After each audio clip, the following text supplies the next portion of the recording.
같이 묵도하시고 2월 4일 수요 예배 하나님 앞에 드리겠습니다. 은혜로우시고 자비로우신 우리 주 하나님, 오늘도 우리를 3일 밤 예배로 불러주시고 예배를 통하여 하나님과 교제할 수 있도록 은혜 주신 것 참으로 감사드립니다. 전심으로 하나님을 예배할 때 영이신 우리 하나님 만나게 하여 주옵시고 하나님으로 인한 큰 기쁨이 우리 가운데 넘쳐나도록 은혜 베풀어 주옵소서. 빛 대신 주님이 우리 마음 가운데 주의 광명을 비춰 주옵시고 그래서 우리 마음이 밝게 빛날 수 있도록 은혜 베풀어 주옵소서. 모든 우울한 마음, 어두운 마음, 답답한 마음들 예배 가운데 다 물리쳐 주옵시고 하나님의 빛이 우리 가운데 비춰지도록 은혜 베풀어 주옵소서. 예수님 이름으로 간절히 기도드리옵나이다. 아멘.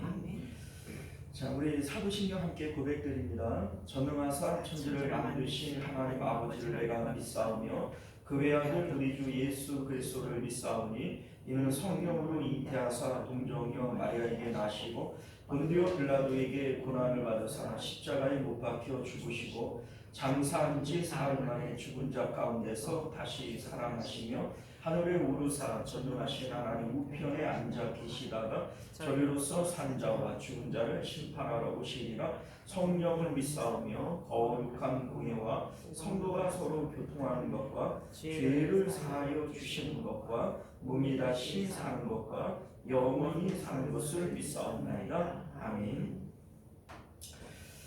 자, 우리 찬송가 380장 찬송가 380장 나의 생명 되신 주 주님 앞에 나아갑니다. 찬송하겠습니다.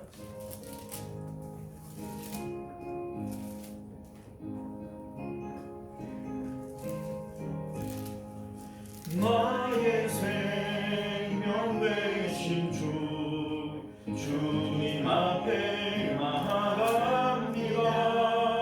주의 흘린 보혈로 정케 하사 받아 주소서. 날마다 주를 찬송하겠네.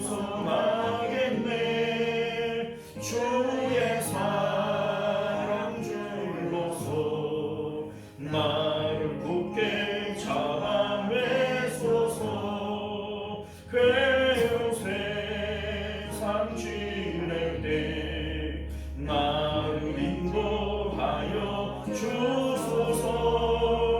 주를 믿고 나가면 나의 길을 잃지 않겠네. 날마다 주를 찬송하겠네. 주의 사랑 줄로서 나를 굳게 잡아 매소서. 세상 살아갈 때에 주를 너무 사랑합니다. 발걸음 난 천국에 나의 영혼 들어가겠네. 날마다 주를 찬송하겠네. 주의 사랑 줄로서 나를 굳게 잡아 매소서. 아멘. 288장 우리 한 장도 찬송하겠습니다. 예수를 나의 구주 삼고 찬송합니다.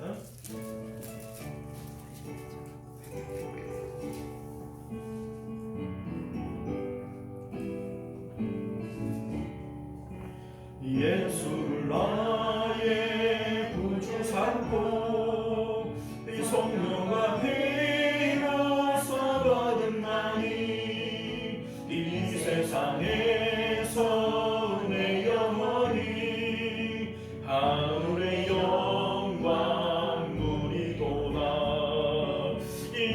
이것이 나의 찬송이요 이것이 나의 찬송일세 나 사는 동안 끊임없이 구주를 찬송하리로다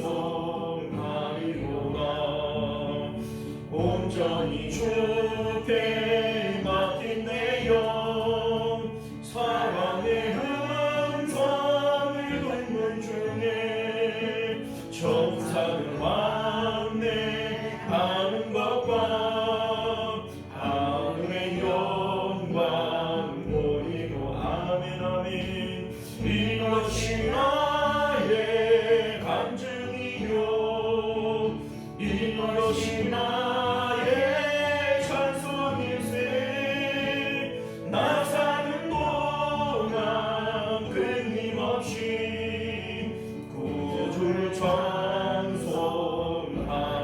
찬송하리로다 주 안에 기쁨 누림으로 마음의 풍랑이 잔잔하니 세상과 많은 강물 덮고 구속한 주만 보이도다 아멘 이것이 나의 간증이요 이것이 나의 찬송일세 나 사는 동안 끊임없이 구주를 찬송하리로다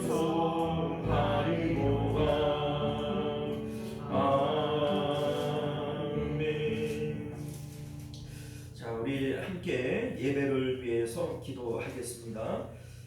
우리 예배 가운데 성령님께서 임재하시고 하나님을 기쁜 마음으로 우리가 영으로 만날 수 있도록 은혜 베풀어 주옵소서. 하나님은 영이시니 예배하는 자들이 신령과 진정으로 예배해야 된다 이렇게 말씀합니다. 영이신 하나님이기 때문에 우리가 영과 진리로 예배해야 됩니다.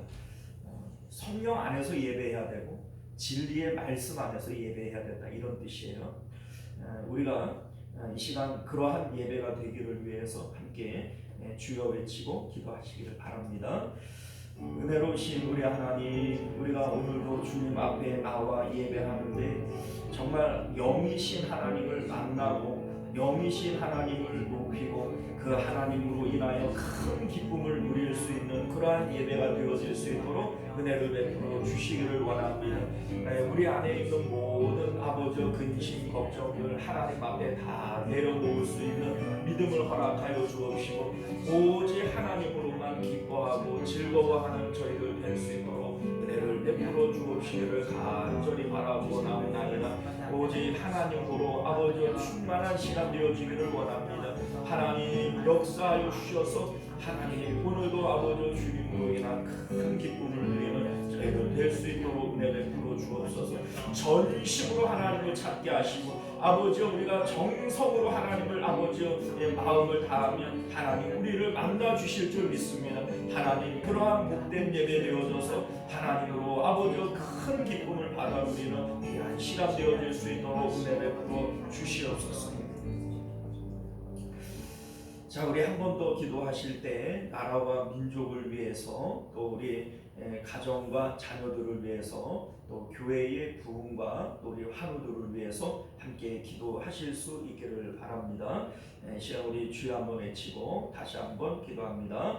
주여 은혜로우신 우리 하나님, 우리가 아버지 이 나라 이 민족을 위해서 함께 기도드립니다. 하나님 이대로는 참 소망이 없습니다. 우리 하나님께서 아버지 이 민족을 불쌍히 여겨주셔서 아버지 표류하고 있는 이 나라의 정치, 표류하고 있는 아버지 이 나라의 국민성 하나님 다시 한번 굳게 세워주셔서 하나님이여 다시 한번 아버지 주님 앞에 아버지여 정말 설 수 있도록 은혜를 베풀어 주시기를 원합니다.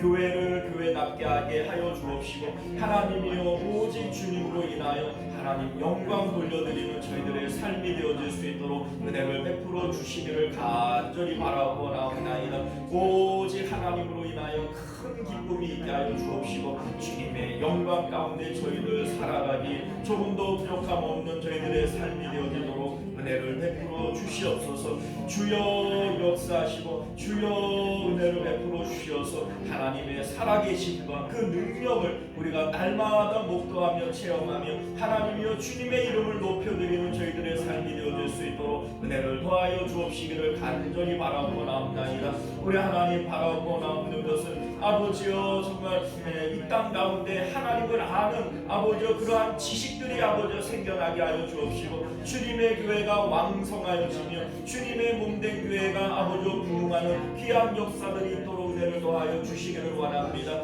우리 하나님이여 기도 외에 이러한 일이 있을 수 없다 하셨사오니 하나님이여 주님 몸된 교회가 늘 기도에 힘쓰게 하시고 아버지여 기도로 뜨거워지는 교회가 되어지게 하여 주셔서 하나님이여 교회 가운데 큰 부흥이 있도록 은혜를 베풀어 주시옵소서. 우리의 가정도 우리의 자녀들도 주님께서 돌보아 주옵시고 하나님이여 주 안에 있는 나에게 딴 근심이 있으랴 하나님 우리가 아버지여 그 찬송가의 고백처럼 하나님 우리의 고백이 되어질 수 있도록 은혜 베풀어 주시옵소서.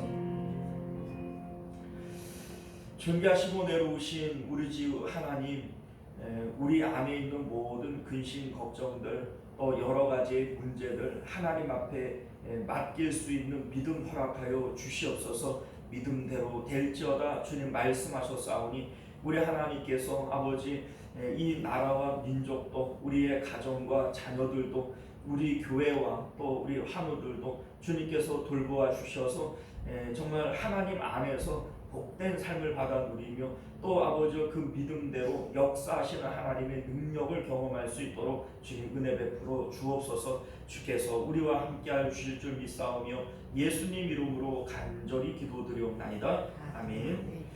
자, 우리 하나님 말씀 함께 나누겠습니다. 마가복음 9장 2절부터 8절까지 말씀 함께 보도록 하겠습니다. 2절부터 8절까지 봅니다.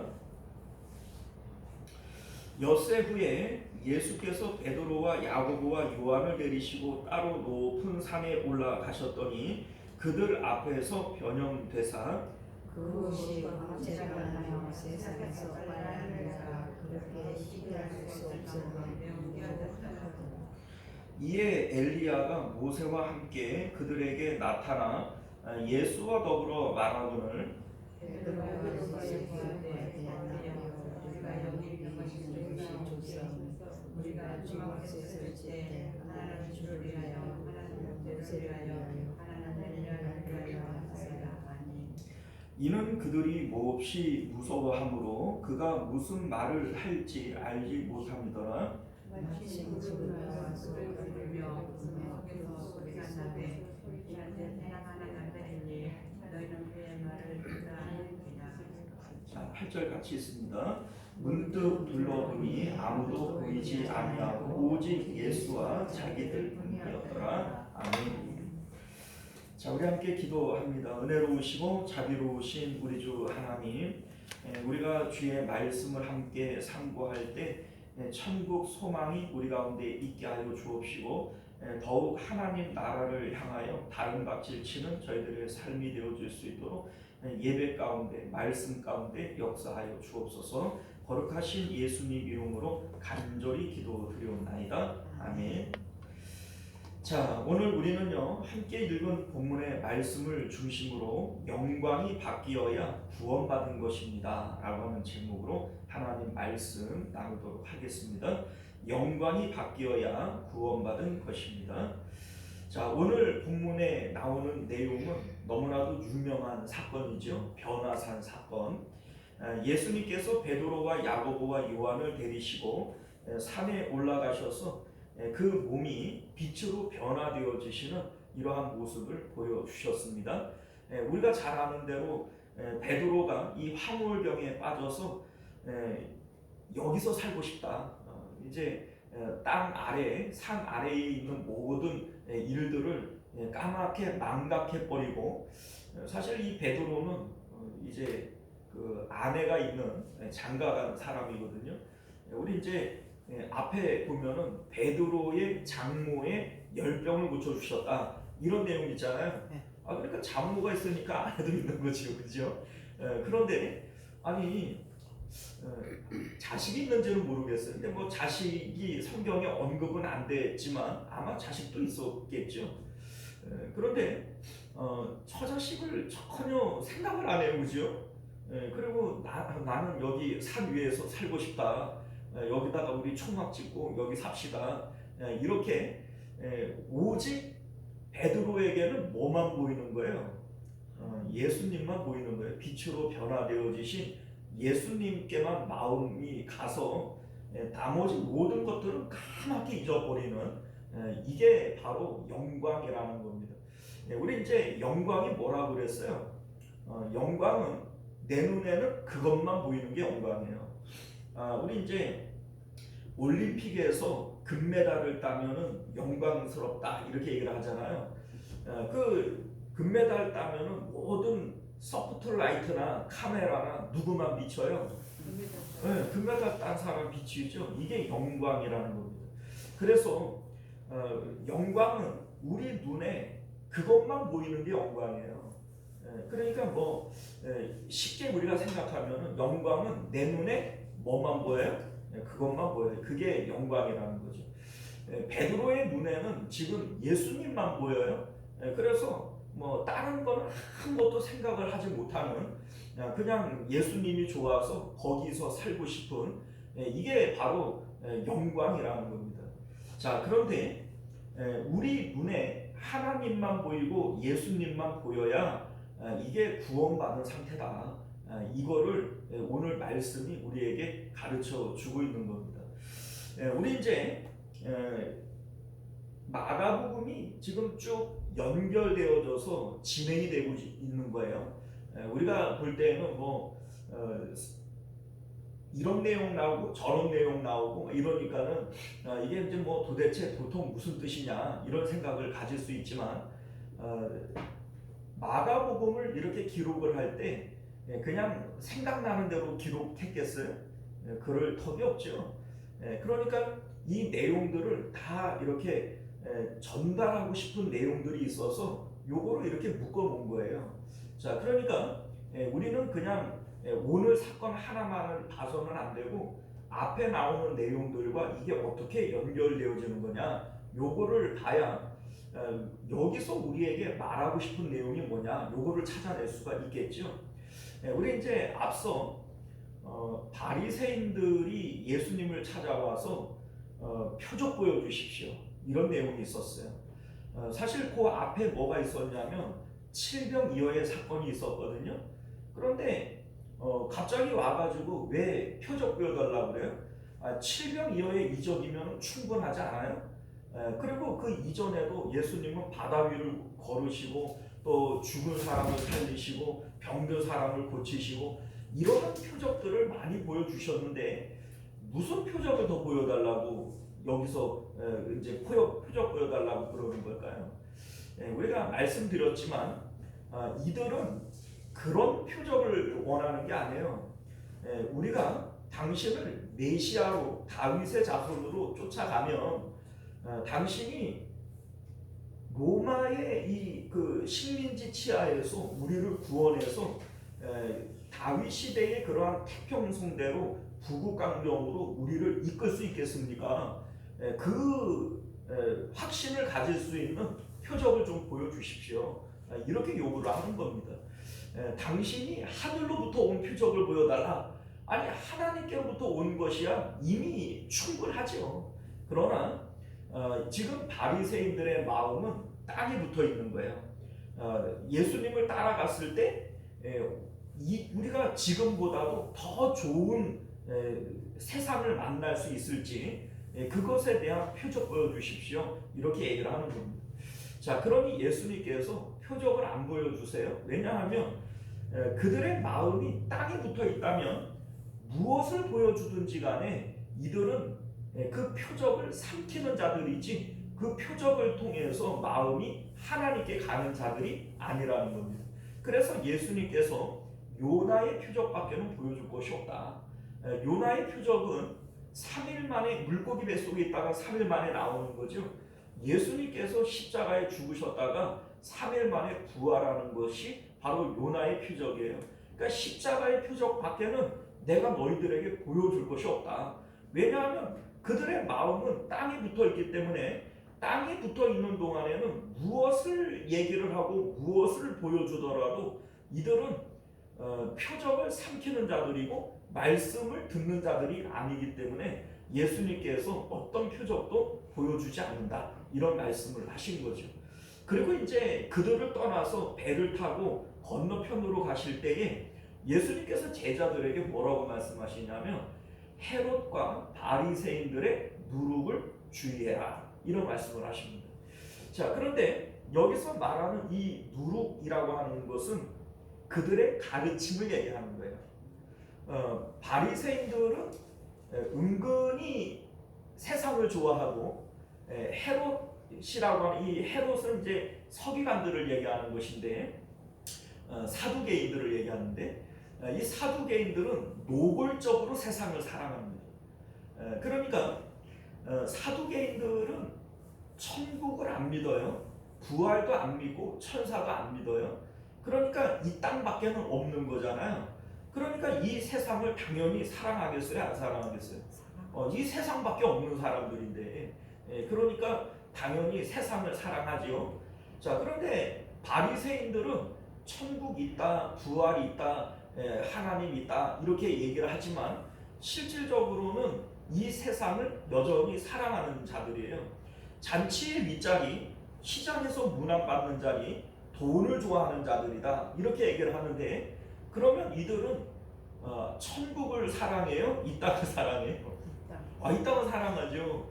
이 세상에서 문안받고 잔치에 윗자리에 앉고 돈을 좋아하고, 이게 다 마음이 땅에 붙어 있다라는 것을 의미하는 거 아니겠어요?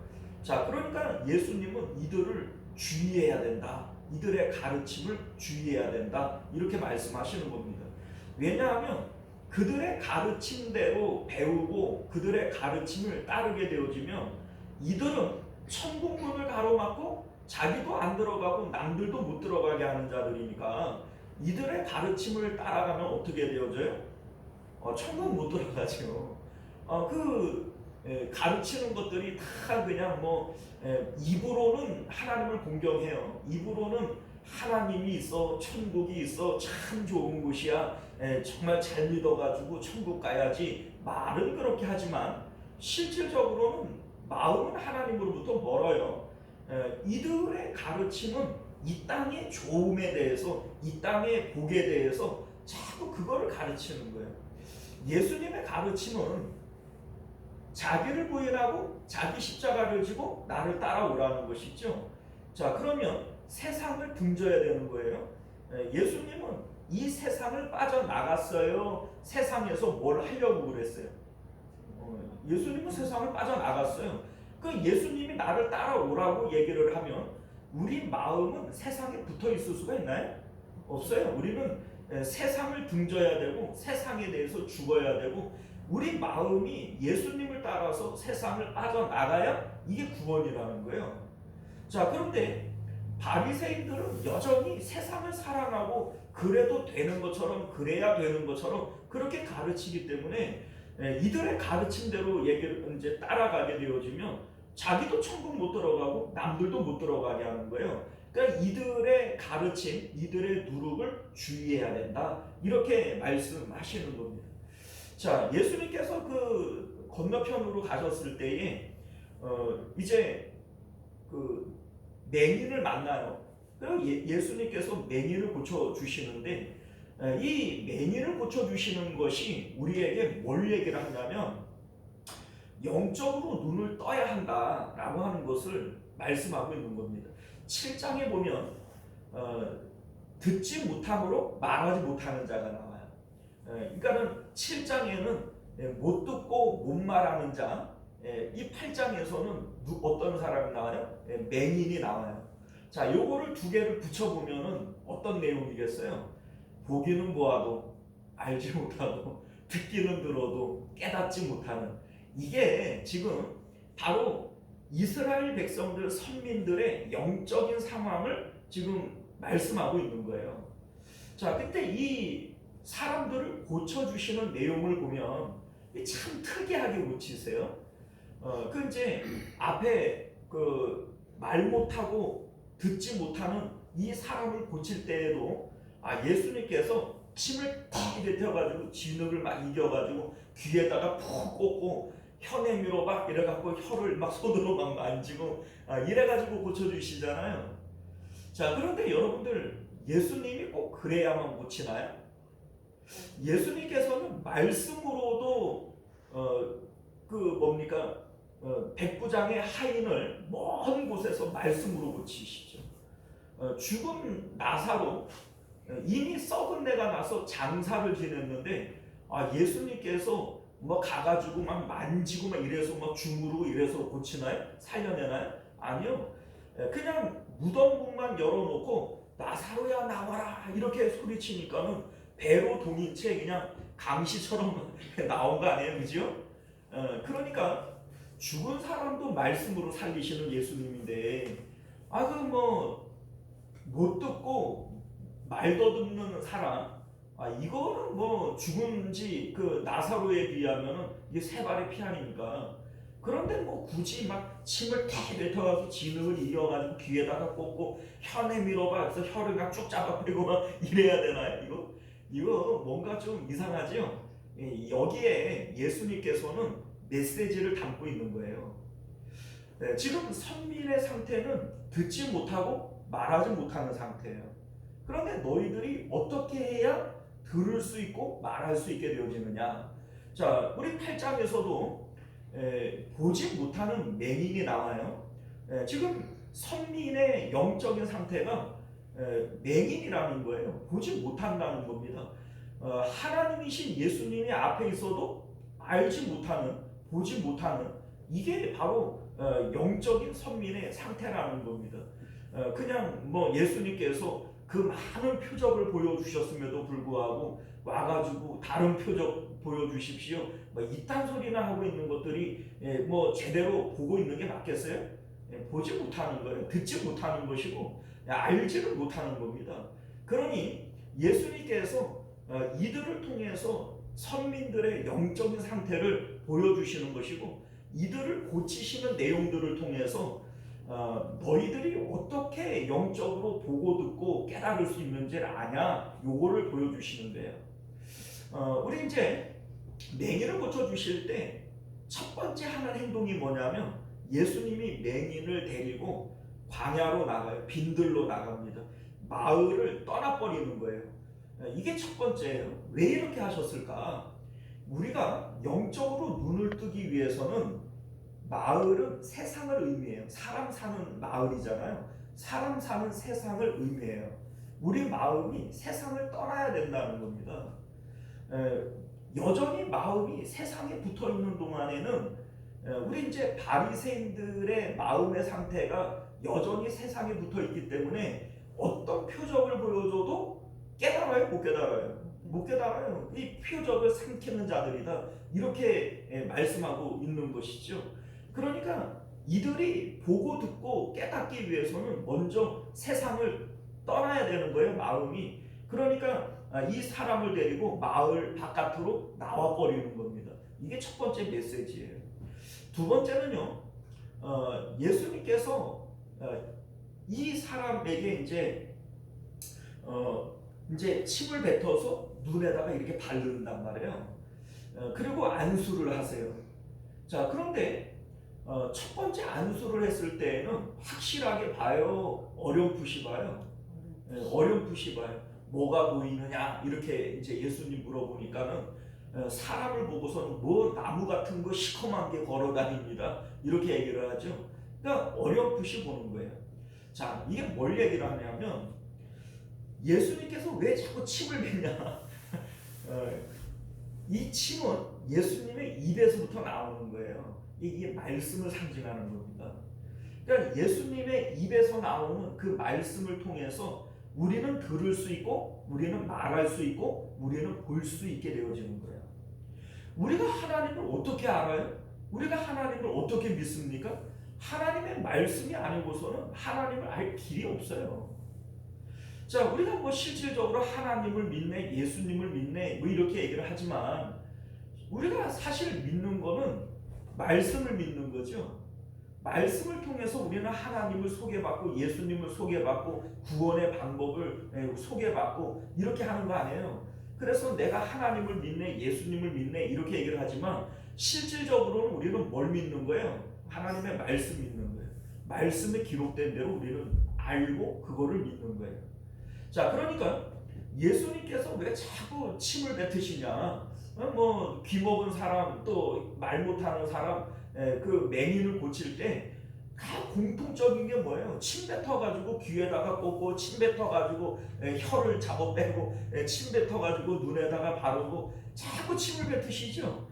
이 침이 예수님의 입에서부터 나오는 말씀을 상징하는 거예요.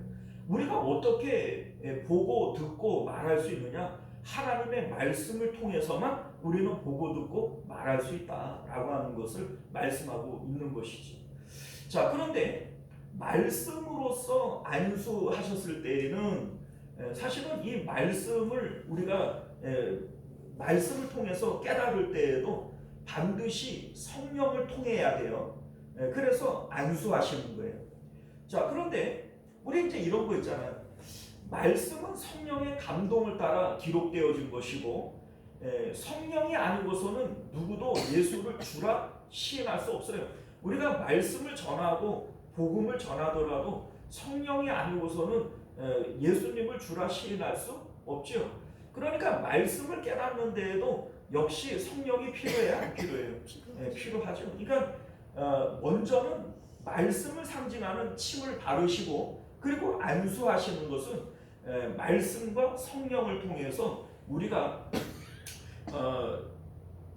깨달을 수가 있다, 볼 수 있고 들을 수 있고 이제 그 뭡니까 말할 수 있다. 요거를 이제 보여주시는 내용이 바로 그거예요.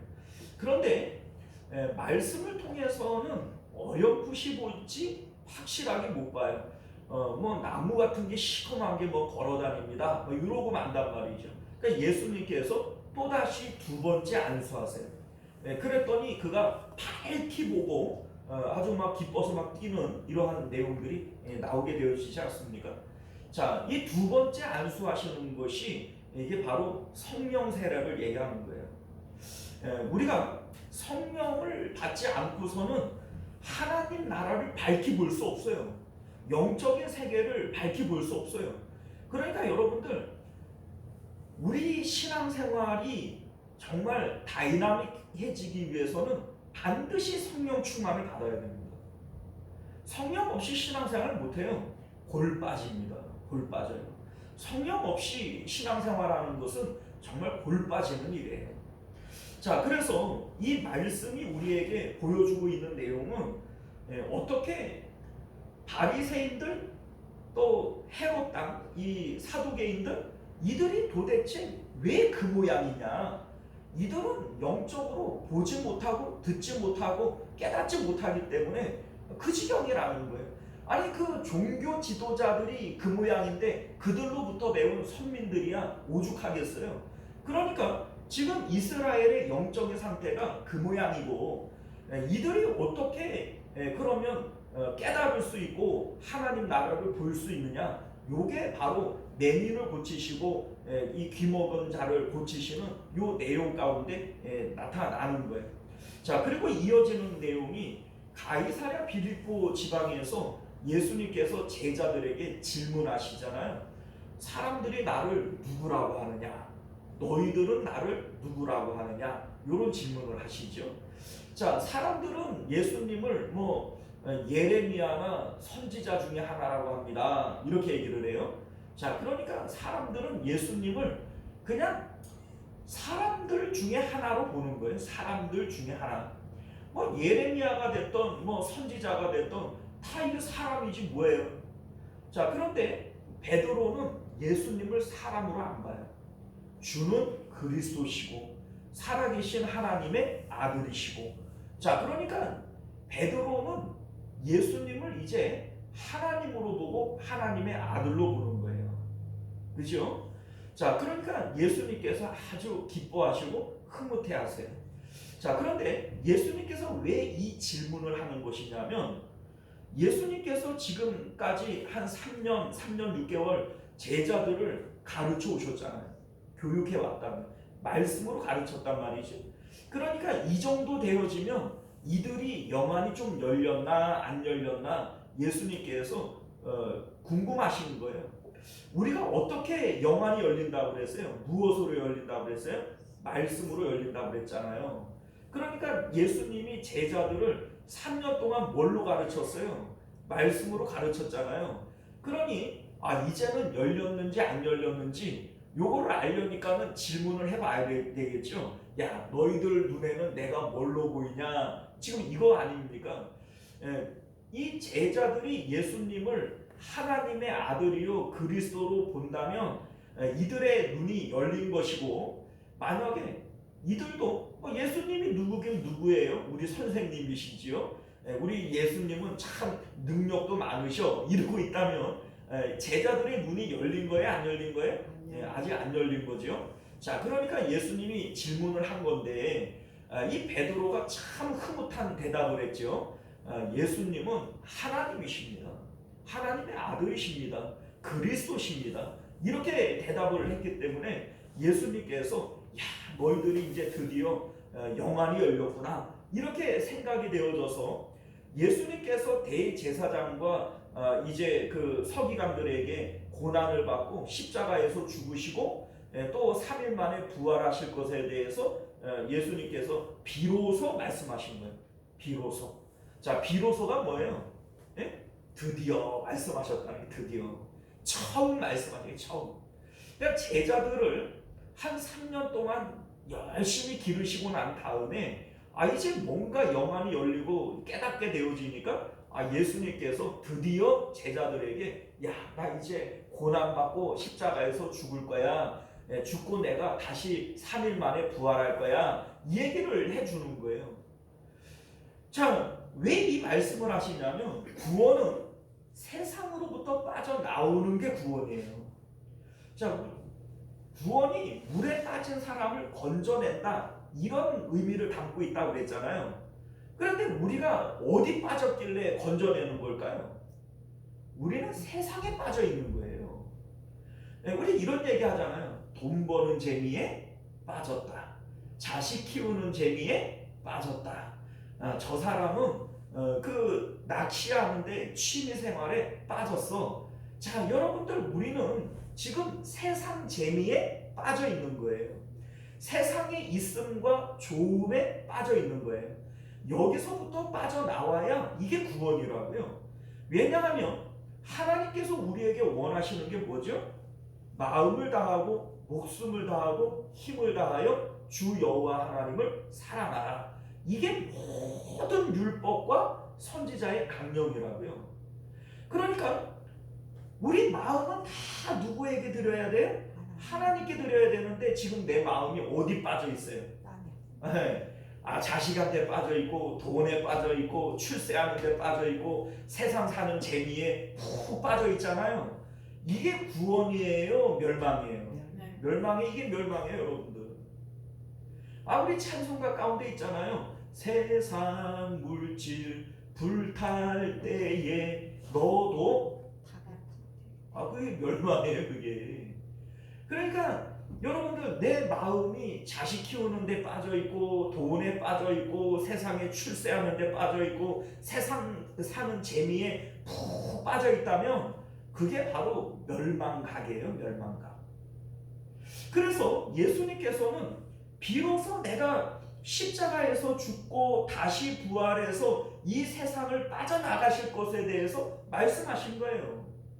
그러니까 이게 구원의 방법이고 구원의 길이라고요. 예수님이 아니고서는 구원받을 다른 길이 없다라고 말씀하시는 거예요. 그래서 예수님께서 아무든지 나를 따라오려거든 자기를 부인하고 자기 십자가를 지고 나를 따라와야 한다. 이 말씀을 이제 비로소 하시게 되어지는 것이죠. 우리 8장 34절 한번 볼까요? 8장 34절에 우리 같이 한번 읽어봐요. 시작. 무리와 제자들을 불러 이르시되 누구든지 나를 따라오려거든 자기를 부인하고 자기 십자가를 지고 나를 따를 것이니라. 이 얘기를 했는데 이제 베드로가 뭐라고 그래요? 예수님 절대로 십자가 질 수 없어요. 예수님 죽는 꼴을 나는 절대로 볼 수 없어요. 내가 어떻게 하든지 내가 막을 거예요. 이렇게 이제 베드로가 얘기를 한 거죠. 근데 여러분들, 베드로가 나쁜 마음으로 그런 얘기를 했겠어요? 아니에요. 방금 전에 예수님한테 칭찬도 받고 아주 기분이 엄청 좋고 지금 예수님에 대한 충성심이 그냥 하늘을 찌르듯이 이제 충성심이 있는 베드로인데 그 예수님 안 되라고 그랬겠어요? 그 예수님이 돌아가신다 그러니까는 예수님, 누가 우리 예수님을 건드려? 내가 절대로 못 건드리게 할 거야. 이 얘기를 한 거란 말이에요. 그런데 예수님께서 이 베드로를 아주 책망을 합니다. 그 책망하는 이유가 뭐냐면 하나님의 일을 생각하지 않고 도리어 사람의 일을 생각한다, 이렇게 얘기해요. 자, 무슨 얘기입니까? 우리가 자꾸 육체로 판단을 해요. 육체로 판단하는 것은 사람의 일을 생각을 하는 거예요. 그러니까는 죽는 것은 나쁜 거고, 가난한 거는 나쁜 거고, 아픈 것은 나쁜 거고, 내 자식에게 해가 되는 것은 나쁜 거고, 우리는 자꾸 육체로 판단하고 그런 거는 나빠, 건강한 게 좋은 거고, 돈 많이 버는 게 좋은 거고, 뭐 출세하는 게 좋은 거고, 자꾸 육체로 판단을 하는 거예요. 그런데 하나님께서 원하시는 것은 우리의 마음이고 살리는 것은 영혼이란 말이에요. 그러니까 이 베드로는 분명히 예수님을 주로 시인하고 그리스도로 하나님의 아들로 보는 이런 눈이 열렸음으로써 영안이 좀 열린 것처럼 보여졌지만 확실하게 열렸어요? 아직 덜 열렸어요? 이게 바로 앞에서 맹인의 눈을 고칠 때 침으로, 말씀으로 눈을 이렇게 바르고 안수를 했는데 어렴풋이 보잖아요. 이 지금 제자들의 상태가 딱 그 상태인 거예요. 그래서 오늘 본문을 보면은 예수님께서 이 제자들 가운데 베드로와 야고보와 요한 요 세 명만을 데리고 변화산으로 데리고 가시는 겁니다. 자, 이 변화산으로 왜 데리고 가시냐면 그 맹인을 고칠 때 두 번째 안수를 하니 밝히 봤다 이랬잖아요. 요 두 번째 안수에 해당되어지는 천국을 맛보게 하기 위해서 이제 변화산으로 데려가시는 거예요. 그러니까 오늘 본문이 바로 이러한 연결성을 갖고 있어요. 그러니까 이 본문을 통해서 예수님께서 우리에게 보여주려고 하는 게 뭐죠? 천국의 맛을 보여주려고 해요. 두 번째 이 안수할 때 밝히 보는, 영안이 완전히 열리는 천국의 있음과 좋음을 확실하게 보는 요것을 우리에게 맛보여주기 위해서 오늘 변화산 사건이 기록이 되어진 것이다 라고 하는 겁니다. 자, 예수님께서 변화되어지셨어요. 빛으로 변화되어서 세상의 빨래로는 그렇게 밝을 수가 없을 만큼 밝아졌다. 어쨌든 표현이 그래요.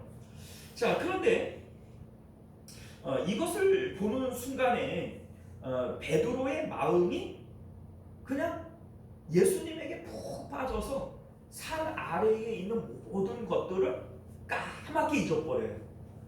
자, 그래서 이제 여기서 우리 초막 셋을 짓고 여기서 삽시다 이런 얘기를 하는데, 자, 하나는 예수님을 위해서, 하나는 엘리야를 위해서, 또 하나는 누구를 위해요? 모세를 위해서 초막 셋을 짓고 여기서 살재요. 그러면 베드로와 야고보와 요한은 어디서 살아요? 아니, 세 개만 지어가지고 예수님 하나 분양하고 이제 엘리야 하나 분양하고 모세 하나 분양하면 자기들은 어디서 살아요?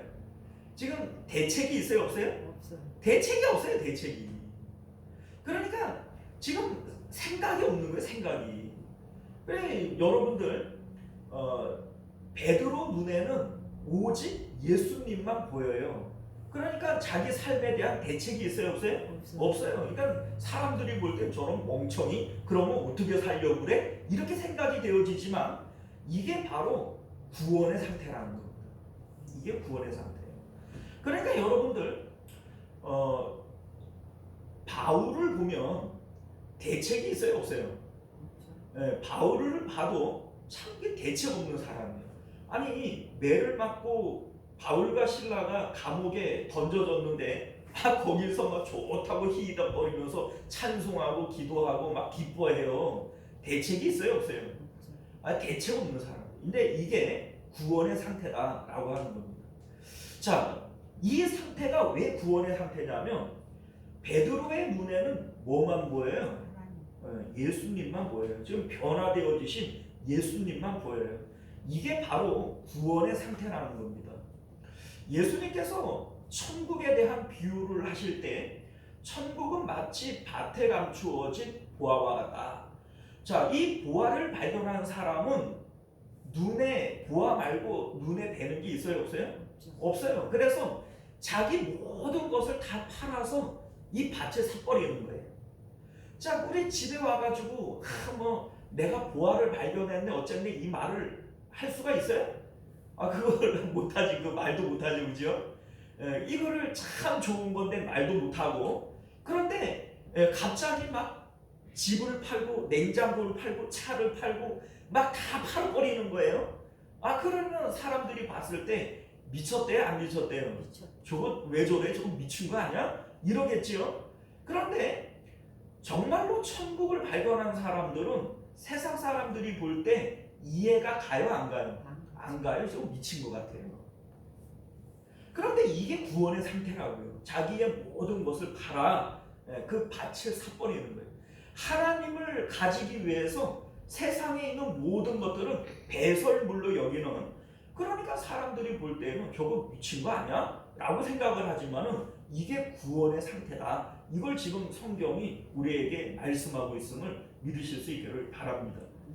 자, 여러분들, 저는 이런 생각이 좀 들어요. 예수님께서 빛으로 변화되었어요. 그러면 우리가 사실 지금은 이제 조명이나 이런 것들이 많이 발달되어져 있으니까 조명을 그냥 밝게 비치면은 눈이 부셔서 보지도 못할 만큼 그렇게 밝은 빛을 만들어낼 수 있지요. 그렇다고 해서 그게 너무 아름답고 좋다고 내가 이것만 보고 살았으면 좋겠다 이런 생각이 들까요? 말도 안 되지요. 말도 안 되지. 그 에버랜드 같은 데를 가면은 불꽃놀이를 하거든요. 막 불꽃이 막 끼는 그 불꽃이 얼마나 이뻐요, 그죠? 와 이쁘다 이러잖아요. 그런데 거기서 그것만 보고 살고 싶을까요?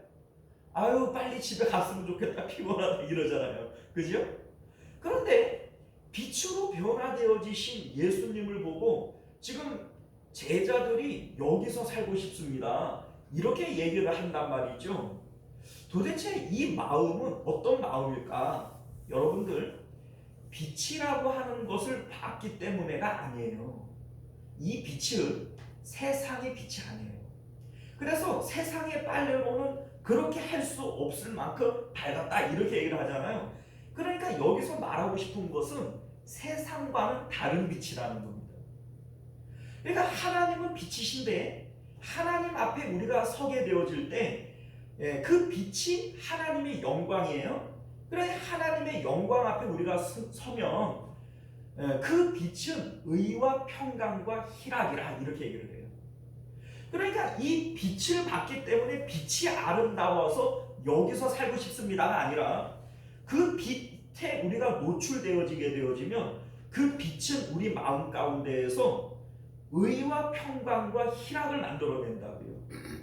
하나님의 빛은 세상의 빛이 아니란 말이죠. 하나님의 빛은 우리 마음 가운데 어둠을 몰아내고 우울하고 답답하고 고통스러운 이 모든 것들을 내 마음에서 몰아내버리는 그러한 빛이란 말이죠.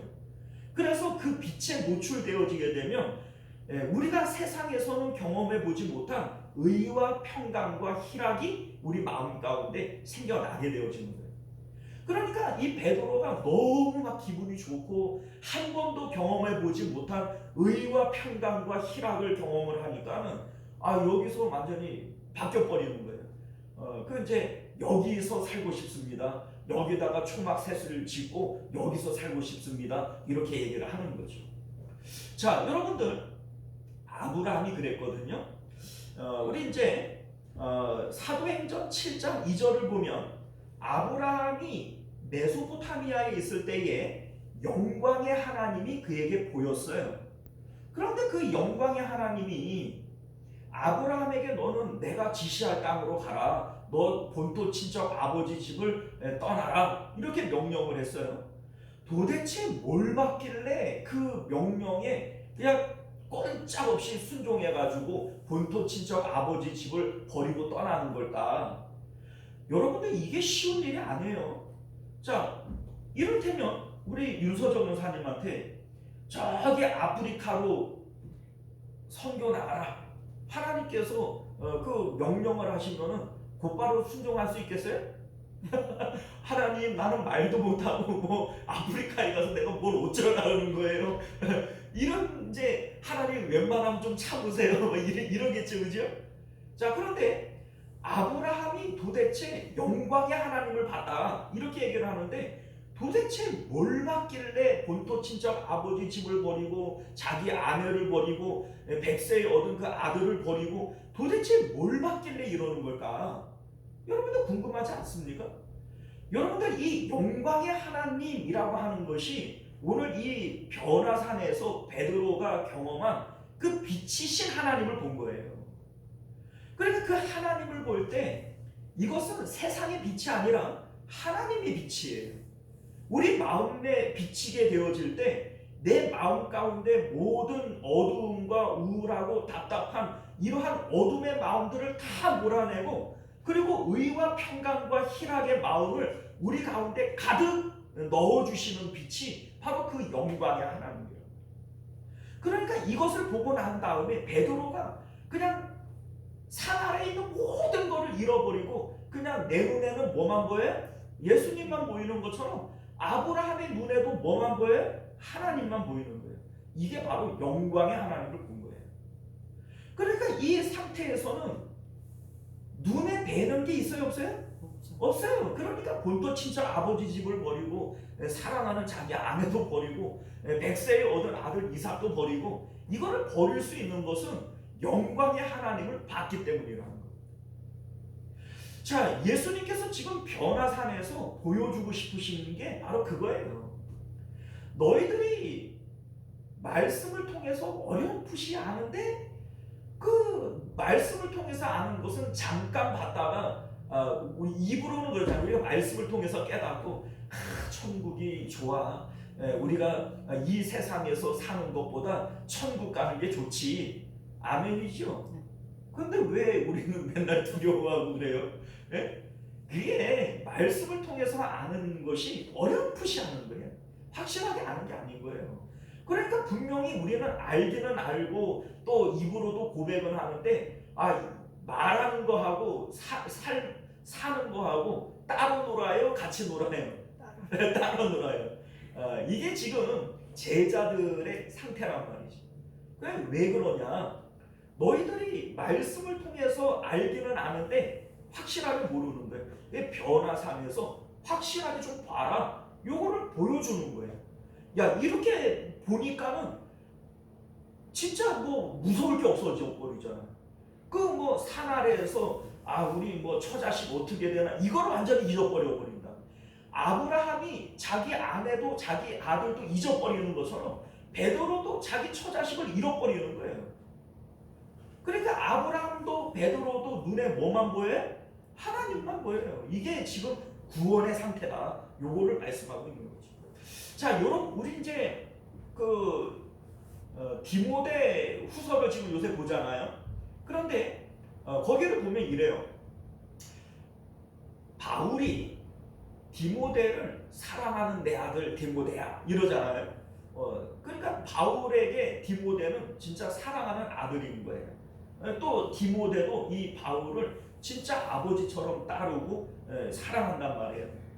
그런데 사랑하는 아들 디모데야 이렇게 불러놓고는 너 나랑 같이 고난을 받자 이래요. 그죠? 사도 바울은 지금 로마 감옥에 갇혀서 순교당할 것이 확실시 되어지고 있어요. 순교당하도록 이미 그 작정이 되어져 있는 거예요. 그런데 너 나랑 같이 군사가 되어져서 고난받자 이 얘기는 너도 죽을 기회가 있고 순교할 기회가 있으면 피하라는 거예요? 피하지 말라는 거예요? 피하지 말라는 거예요. 너 나랑 같이 주님을 위해서 죽을 기회가 있고 환난과 고난이 닥치면 그거 피하지 말고 나랑 같이 고난을 받자 이 얘기를 하는 거예요. 여러분들 이게 상식적으로 우리 상식에는 맞아요? 안 맞아요? 안 맞죠? 아니 여러분들 자식들이 있잖아요. 여러분들 아들 딸들에게 너 순교해라. 너 하나님이 기회 주시면 꼭 순교해라. 이렇게 말할 수 있어요? 왜 말 못해? 그러니까 여러분들 우리가 하나님 나라가 있고 천국이 좋고 뭐 말은 그렇게 하는데 사실 우리에게 그 믿음이 없는 거예요. 왜요? 성령을 통해서 하나님 나라를 밝히 보지 못하니까. 지금 이 베드로가 변화산에서 예수님을 밝히 보게 되어지니까 그 예수님은 야 이렇게 아름다운 빛이시구나. 그 빛에 노출되어지니까 내 마음에 의와 평강과 희락이 있고 그 모든 세상의 근심 걱정 이런 것들이 다 사라져 버리고 야 이게 천국이구나. 이거를 베드로가 깨닫게 되어지잖아요. 그런데 여러분들 이 상태의 베드로에게 너 순교해라 그러면 하겠어요 안 하겠어요? 하겠죠, 그죠? 왜 우리는 못해요? 우리는 못 보는 거예요.